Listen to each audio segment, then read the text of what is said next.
rebanho miserável, rebanho de desgraça. Respeita aquele senhor, viu? Rebanho de miserável e ruim. Como é que você foi que fez com a minha bem sem enfusado? Olha como é que ele fica, a cara desse amarelo. Enfusado. Eita, meu Deus do céu. Então já que você quer que seja casado mesmo, então chega pra cá pra começar a cerimônia. O que você fez mesmo? O que ele fez bem com a senhora mesmo? Ele fez creu. Ai, que vontade. Ah, pessoal, vontade dela de salvar a menina desse enfusado, dessa pedra. Não foi outra coisa que pensou, não. Então, o que você vai dar pra ele, minha filha?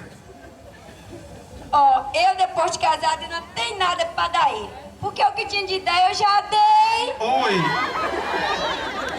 Meu Deus do céu. E você, saco pelado, já dá o que lá? Rego o pinto. Depois que tu regou o pinto, né? Você vai dar o que agora? Depois do rego o pinto? Pode ser obrigado. O negócio é o seguinte.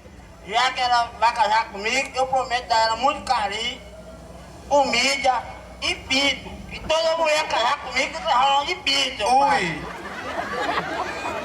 Então, já que todo mundo aceita, os pais aceitam, e você também, seu safado, que ralou o pinto da menina na quadrilha de Nona Nazira. Ui, vamos creu. Então é o seguinte, vou realizar o casamento, mas você não vai ralar o pinto dela mais não, que não pode. Mas depois de casar, pode, ué. Ui!